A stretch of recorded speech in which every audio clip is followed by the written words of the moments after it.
Hey, all you amazing people! Welcome to Love on Record, the podcast where we turn up the volume on stories of love, connection, and the wild, wonderful ways that people are shaping a kinder world. Every episode, we hit record on conversations that remind us that we have the power to choose love each and every day. So whether you're on your morning commute, cooking up something delicious, or just taking a break, join us for this incredible conversation. Well, thank you so much, Dan, for meeting with us today. Can you start off by just introducing yourself to our listeners, who you are, where you're from, and what you're doing? Yeah, absolutely. Thanks for having me. I'm excited to be here. My name is Dan Miller. I am the founder of Fifth Pillar Consulting, and in general, I'm a trainer, facilitator, coach. I have a passion for music and creating joyful educational experiences, and so I do that for my own company. I also do that as a freelance facilitator for a lot of other organizations. Okay, so basically changing the.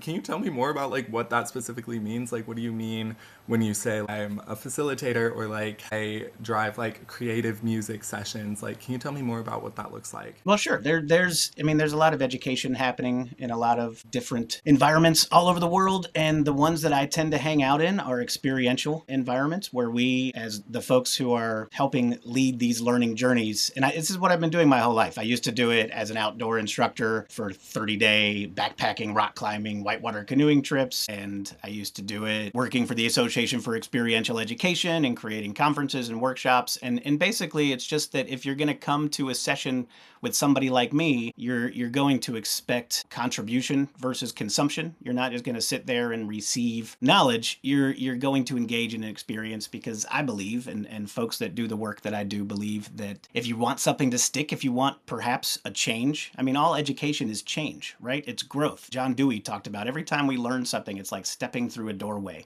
through which we want to create those experiences with intention. And my particular intention is to bring a level of joy and fun and sometimes chaos and rambunctiousness to the occasion. And there's times where that's not appropriate. I work with a lot of different varieties of folks, but one of my favorites is working with younger folks or creative folks or educators or other facilitators. And let's see what we can learn by having fun together. Let's see what we can learn by making music together. Let's see what we can learn by overcoming challenges and solving problems together. And I find that kind of educational experience is, like you said, it's what makes the most change, right? If we are trying to change the world in a positive way, let's do it in a way that people will remember. I love that so much. And I'm curious, you talk about these educational experiences and being a force for positive change. What has that journey looked like for you? What first inspired you to want to give back to the world and to encourage positive change? Let me just first, I'll start out by saying all my motivation for that is purely selfish, Brian. I know you talk to a lot of givers and compassionate people, but I live in this world. I interact with people every day, and I would like that to be a pleasant experience. And it started when I was, a student, when I was in high school. I saw this thing that I was heading into, and these jobs and the kind of rat race and politics and stuff that as a 17-year-old kid I was just not interested in. I was reading Thoreau and survival books and stuff, and I just was like, I want to go live in a cave, I want to hunt, I want to fish, I want to get out of all this. And the first thing I did when I turned 18 is I went on a road trip to Mexico to camp out in the desert with a friend of mine and just kind of stowing my oats, and that led to a lot of traveling, a lot of just wanting adventures. And I wanted to find a job that worked with that. I wanted to experience the world. If I'm going to love this world, I have to know as much about it as I possibly can. So after a little bit of traveling, and similar, I went to college, I studied psychology because I'm so interested in my fellow human beings. But I wanted to explore, I wanted to be free, and I needed to find work that allowed me to do that as well. So when I found an organization that was taking, at-risk and adjudicated kids on these 30-day canoeing trips in Florida, which is where I lived at the time, I was interested. And what was cool is that you go to work there for 30 days straight, and you live with these people, you have an adventure together, you teach these skills. The mission, Outward Bound, is the organization that I've spent about 15 years of my life working with, and their mission is to teach compassion. We don't care whether you go backpacking or rock climbing ever again, but if you come out of that experience with a little more empathy, a little more compassion, a little more self-confidence to put those things into practice, then we've done our job. And I did that nonstop for 10 years. I was a field instructor. When I wasn't working, I was traveling, and I found so much kindness and support along my journey. I couldn't believe it. every time I showed up somewhere, there were people, it seemed like they had just been placed there to help me find what I need. And it really taught me a lot about having faith in humanity, having a little confidence that things will work out. And as I did more of, I got good at the process of like, okay, I create experience. This is my job. But I don't know if I had my why. My why was really about like, I want to be free. I want to have fun. I want to have adventures. But over the time of working there, my why definitely became, you know what? I want this stuff that I'm getting, that I'm experiencing. I want that for others. The world is amazing. When you actually put yourself out there in situations where you can be supported, where you might need help, which is hard for people to do. And a lot of people don't do it. They try their hardest not to ever put them in a situation where they need help. But we know, Brian, that it feels great to help people. Oh, 100%. And when we don't put ourselves out there in that way, when we don't maybe show up in a random town in a foreign country with no plans or idea of where we're going to stay that night or how we're going to afford to stay there as long as we would like to stay there, we rely on help from strangers. And I just found so much of that. I've spent the rest of my life trying to give it. Wow. So you are both a recipient and coach for Let's Choose Love. What made you, or how'd you get connected with Let's Choose Love? How'd you get connected with our organization? Yeah, well, full transparency, Wendy White, your founder, lives about 4 miles away from me here in Asheville. And we're involved in the same business. We do leadership development, transformative learning for organizations and teams. So we travel in the same circles, and we were talking about it. It was when Let's Choose Love was pretty new. And honestly, what started to spark the conversation is Wendy and I talking. She's like, I have this vision.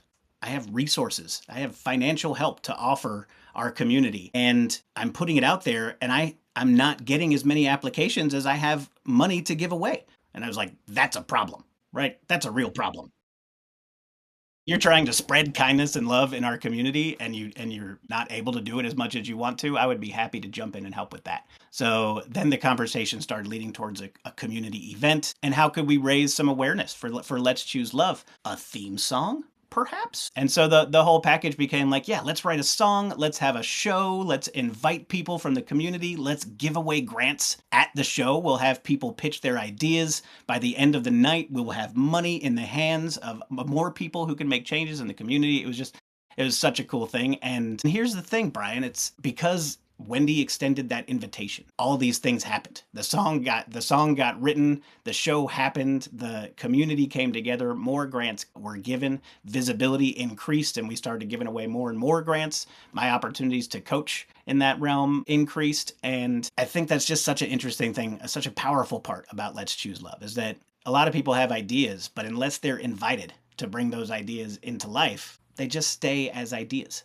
with a little bit of support. And Wendy is amazing at making you feel like you can do anything. So yeah, we had that conversation and we followed through, and everything's been growing ever since. Yeah, I love that. And I love how you mentioned invitation, because invitation is something that we at Let's Choose Love try to talk about so much. Just how can we invite people, like, this is your moment, this is your chance to make a change. We want to give you that invitation. And then, like you said as well, give you the platform and the resources to be able to do it and to be able to make that change. I'm curious as well, in creating this event or the theme song, what were some of the challenges that you faced in doing so, and how did you overcome those? Sure. It's scary putting yourself out there in an artistic way. I used to, like, when I was in my 20s, I was occasionally a professional musician. I would take time away from the woods and I'd go on tour and I'd play shows, and it was super fun, and it was a very comfortable place for me. And then, I don't know, things changed. In my 30s, I got married, I had a child, I started playing out less and less, and music became a little bit more of a personal hobby when I'm just venting or, practicing. And the real challenge was like, can I still do this? I haven't played a show in front of people in years at this point, and just kind of going for it. Like, all right, I'm going to put myself out there. I'm going to write this song. I'm going to sing my heart out. I'm going to go put on this show. And there's always fear of just like, am I going to embarrass myself? Is there going to be technical stuff that doesn't work? Are people going to like the song? But, I did it anyway. That's how I tend to overcome challenges. I love that. What impact have you noticed that project has had on, like, yourself, on you, but also on the community as a whole? Well, let me just tell you one moment from that event that will stay in my heart and my mind forever is at the time my daughter Quinn, I think she was 7 or 8 years old, and we had watched the movie Coco, which I don't know if you've seen it, is beautiful, a lot of really good music. There's a song called Remember Me, and I asked Quinn if she would play that song with me on stage at the show. And she had never done anything like that before, besides maybe school plays and stuff. And we had never, played together. And she was actually really nervous to practice. And so we didn't practice a lot. She's kind of shy. But that night when it came time, and there's a picture of it. Like if you go to the YouTube video with the slideshow and the song, you can see a picture of her and I. And she sang that song with me in front of everybody, like 100 people, and did it beautifully. And it was just one of the Wow. best moments of my life. So I'm so thankful that that happened and that will stay with me forever. It was a really magical daddy daughter moment.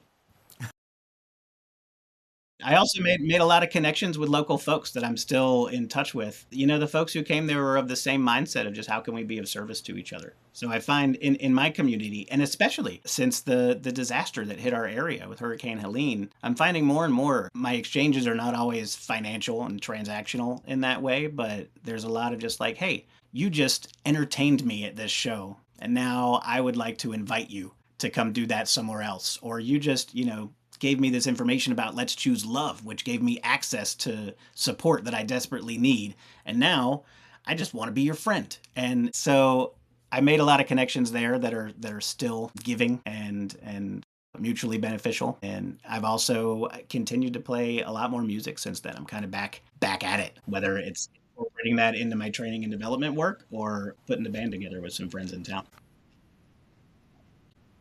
That's so amazing. I love that. I'm definitely going to be looking up this Coco moment. Hello. I want to see that picture. I'm going to go find that. But yeah, I appreciate that. And so now, kind of transitioning over to your role as a coach, how did you step into coaching with Let's Choose Love, and what excites you about coaching others? I know you do it professionally. So, how has that kind of translated to you doing it for Let's Choose Love? Yeah, coaching is a great job. I do it professionally, and so it was a no-brainer when I found out that's a part of this program. What's been really really cool about it is just the folks I've been connected with and the projects. I think that Let's Choose Love is very intentional about their pairings and how they put coaches with recipients. So I've had the privilege of working with a band who's putting on a fundraiser, benefit concert and creating a CD, an album of community, local artists, and all an attempt to raise money for positive causes in their area. And so I got to step into that, and basically, they needed an integrator. They were artists. They needed a spreadsheet or two, and just to keep themselves organized with, all right, what are the steps they're going to get us to our goal? And so every week, or so, we would meet and we would go over what those steps were. And that's the role that I played for them. And they were so much fun and they were so happy to be doing this project. But what's really interesting is the next coaching opportunity I had was for somebody in an outdoor education setting who is creating an adaptive program for their students. Wow. And that lines up with my background in outdoor education as well. And so that all of a sudden became much more of maybe a mentorship relationship, because I actually knew the world that they were living in, and we talked about a lot of stuff that honestly had nothing to do with the project but about life. And then there's another one with someone who is giving free haircuts to inner city kids and turning that into a nonprofit business. And so for that individual I became kind of a business coach. So there's two things about it that really light me up. One is that my job is to be invested in your success, but two is that it's always different. And that kind of variety is definitely something that keeps me going in any kind of work. Yeah, wow. That's so powerful. I love that. And I'm curious, how does your experience being a grantee inform the ways that you're able to support others, or the ways that you are able to coach others through that process? Yeah, similar to what we talked about, I would say having been through it and having been through those moments where you're like, I don't know if this is going to work.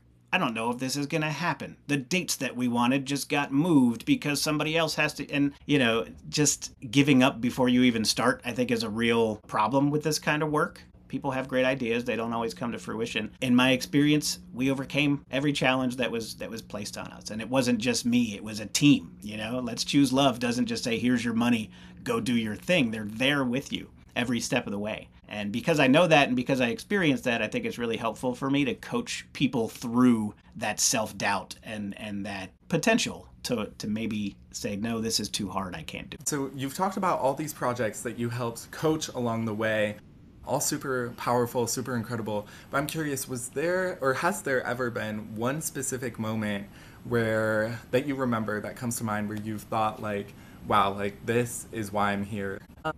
My dream for years has been to combine my work as an experiential educator with my passion for music and play. And like we were just talking about that. I thought about it for years. I always thought like how am I gonna do that? How am I gonna even have a room full of people that I can start to experiment with some of these things that I want to do. Things that I've seen like my heroes like Bobby McFerrin and ways that they can work a crowd. So I've been thinking about that for like 15 years. And it was about 4 years ago. No, less than that. It was after the Let's Choose Love show. So coming off of that positive experience with a wealth of confidence, I got invited to keynote conference down in Florida. And it was early in the morning, and they're like, look, all we want you to do is get everybody energized and amped up for the conference that's going to come. And I was like, okay, this is my moment. And I developed something I called a human orchestra. And so, got up on the stage and was like, did a little warm ups. I like to do a little call and response with like Dr. Seuss and interesting things just to get people smiling and laughing. But shortly into it, I push the button on my drum machine.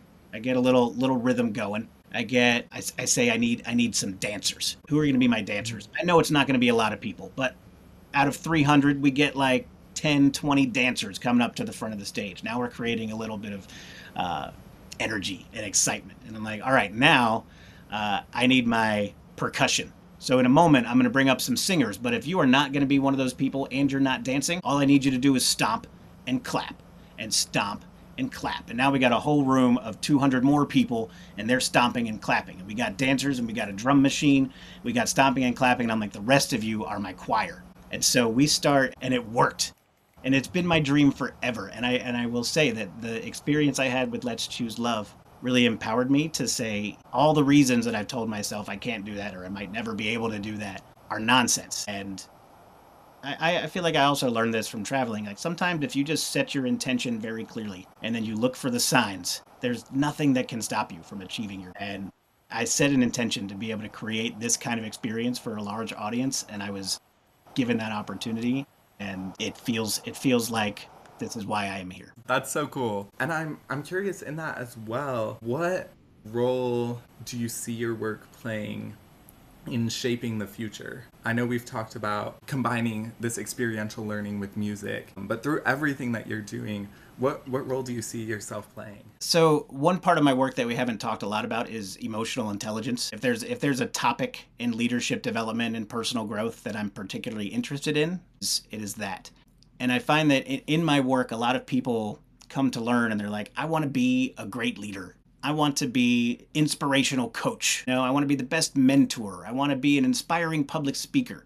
They have these goals of how they want to show up for everybody else, right? Really common thing. It's like we're thinking about, I want to help people, but how we don't think about how we can be helped. And emotional intelligence, one of the foundational skill sets is just self-awareness. And it all starts there. And I find that there's a really powerful moment in my work where we create an experience like the human orchestra, where people find themselves singing, dancing, making music, and then you pull out the metaphors, right? How many people felt a little bit afraid to stand up and come up front and sing? Yeah.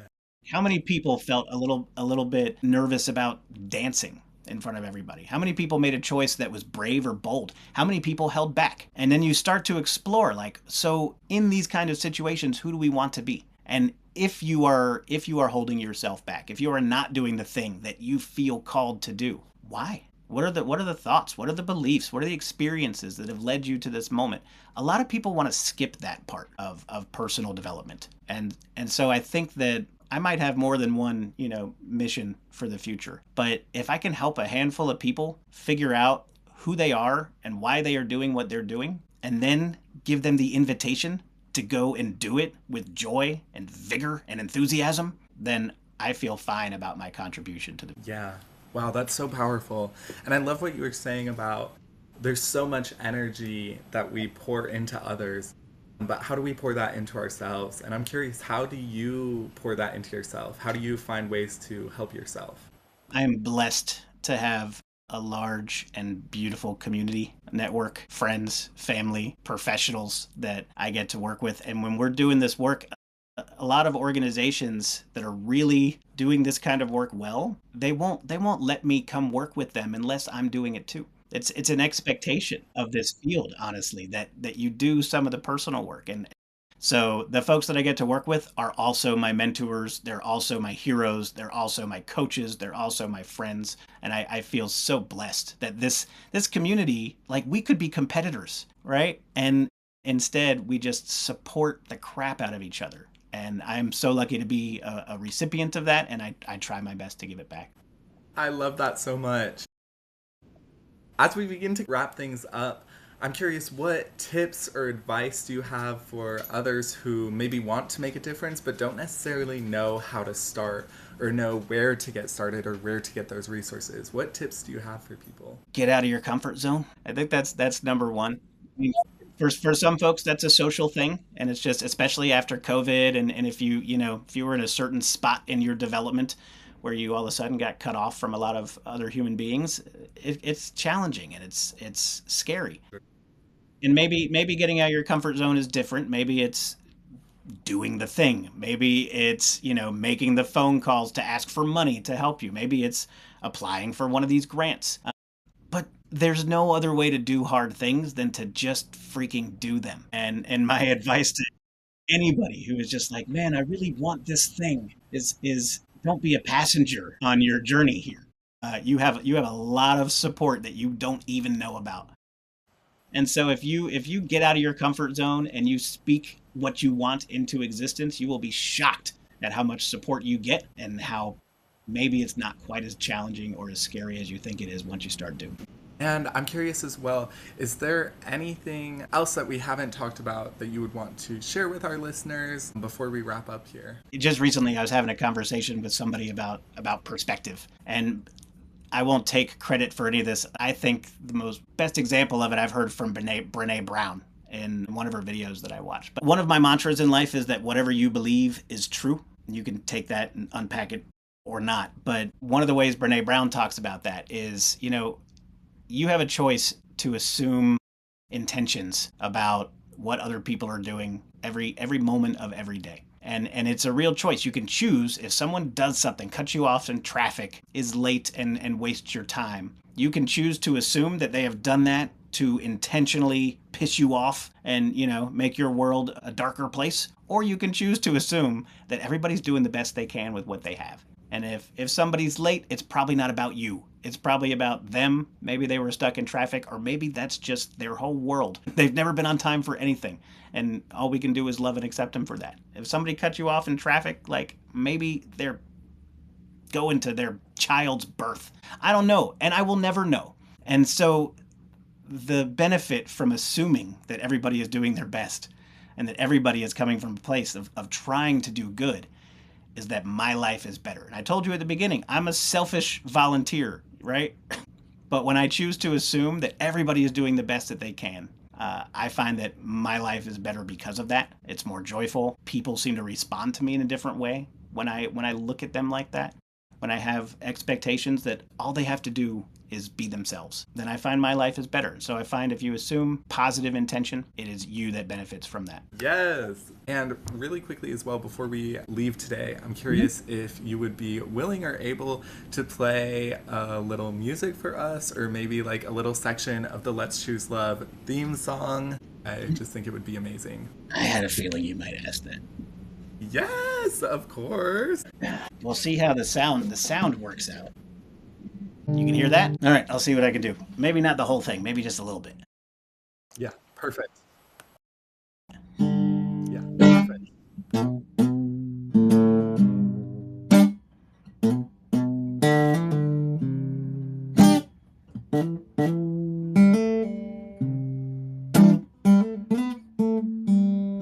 Every day when I wake up, another chance to make up my mind about how I'm showing up today? Did I come here to win? Or did I come here to play? Deep down in my positive core, I got more. I got these gifts you cannot buy at the store. Wanna share it, but I got this fear that it ends with being judged and making enemies. When I set out to make friends,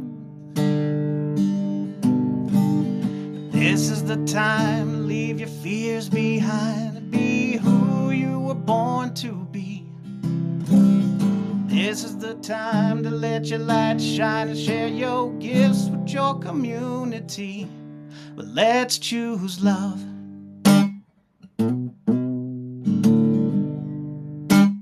Let's choose love.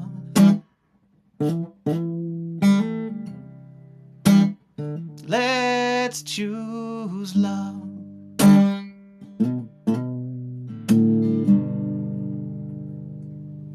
Wow. Thank you, thank you, thank you. I appreciate it.